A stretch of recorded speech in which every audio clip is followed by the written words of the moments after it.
Bapak Ibu Saudara, apa kabarnya? Senang sekali bisa berjumpa dengan Bapak Ibu Saudara di dalam program Sapaan Gembala. Nah, sebelum kita bersama membaca dan merenungkan firman Tuhan, mari bersama-sama kita bersatu di dalam doa. Bapa, kami sangat bersyukur kami boleh kembali merenungkan firman-Mu. Biarlah hikmat-Mu menuntun dan menguasai kami, agar kami dimampukan untuk memahami dan melakukannya dalam hidup kami. Terima kasih Tuhan, dalam Kristus Yesus kami berdoa dan bersyukur.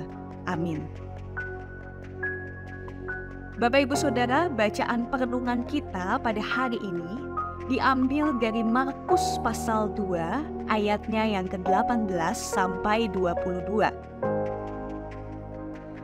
Markus pasal 2 ayat 18 sampai 22. Saya akan membacakan untuk kita sekalian.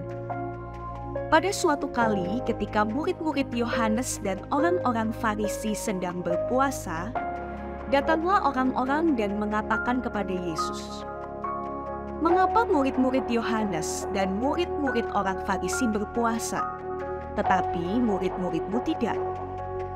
Jawab Yesus kepada mereka, "Dapatkah sahabat-sahabat mempelai laki-laki berpuasa sedang mempelai itu bersama mereka? Selama mempelai itu bersama mereka, mereka tidak dapat berpuasa. Tetapi waktunya akan datang, mempelai itu diambil dari mereka, dan pada waktu itulah mereka akan berpuasa. Tidak seorang pun menambalkan secari kain yang belum susut pada baju yang tua. Karena jika demikian kain penambal itu akan mencambiknya, yang baru mencambik yang tua, lalu makin besarlah koyaknya. Demikian juga tidak seorang pun mengisikan anggur yang baru ke dalam kantong kulit yang tua. Karena jika demikian anggur itu akan mengoyakkan kantong itu, sehingga anggur itu dan kantongnya dua-duanya terbuang. Tetapi anggur yang baru hendaknya disimpan dalam kantong yang baru pula." Sedemikian jauh pembacaan firman Tuhan.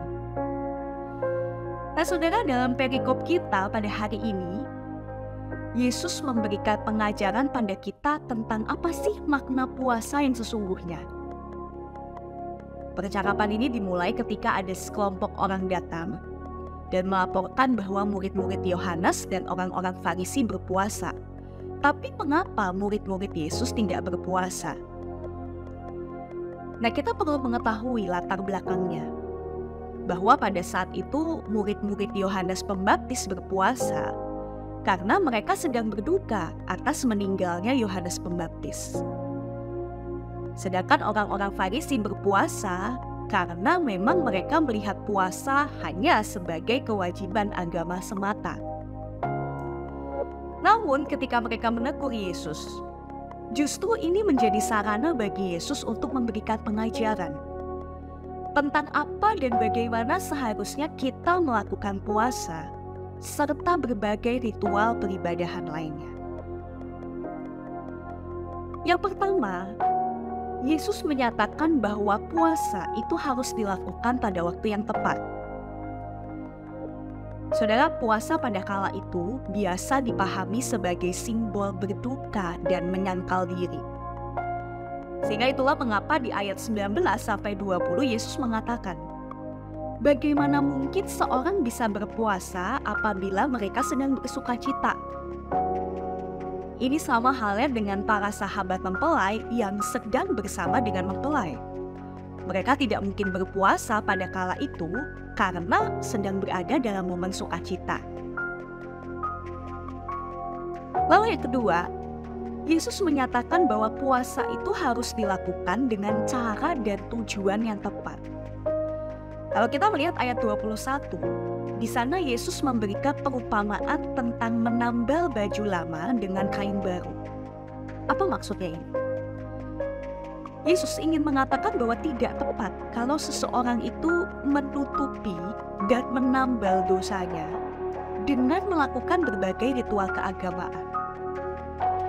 Lalu selanjutnya di ayat 22, Yesus memberikan perumpamaan tentang anggur baru yang tidak boleh ditaruh di dalam kantong yang lama. Nah, di sini Yesus juga ingin menyatakan bahwa puasa itu harus dilakukan dengan hati yang tidak dikuasai oleh hawa nafsu dan kedagingan, tapi hati yang berkenan dibarui oleh Allah, hati yang berfokus untuk mencari kehendak Allah. Nah, saudara, bukankah ini yang seharusnya menjadi makna dan motivasi puasa, maupun juga segala ritual peribadahan yang kita lakukan? Fokus dari segala ritual peribadahan yang kita lakukan itu bukan untuk menutupi dosa yang kita lakukan sehari-hari, tapi nggak ada pertobatan dalam hati kita, itu sama aja bohong. Ataupun mungkin kita melakukan puasa dan lain sebagainya hanya supaya kita terlihat saleh dan suci. Itu adalah hal yang sangat dibenci oleh Yesus, karena itu adalah sebuah kemunafikan.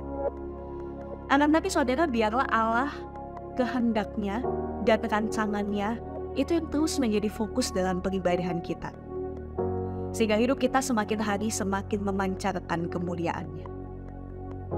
Kiranya Tuhan memberkati kita. Mari kita berdoa. Kami mohon ampun ya Tuhan, kalau mungkin kami masih terjebak dalam kemunafikan, kami melakukan ritual peribadahan hanya semata-mata untuk menutupi dosa kami, tanpa kami mau bertobat, tanpa kami mau meninggalkan segala kesalahan kami, atau hanya supaya terlihat suci dan saleh di mata orang.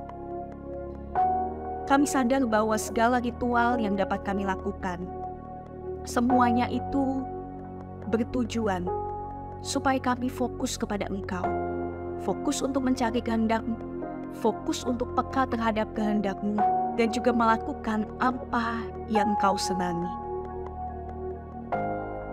Tuhan, mampukanlah kami untuk menjadikan ibadah-ibadah yang kami lakukan sebagai persembahan yang sejati, persembahan yang berkenan dan harum di hadapan Tuhan.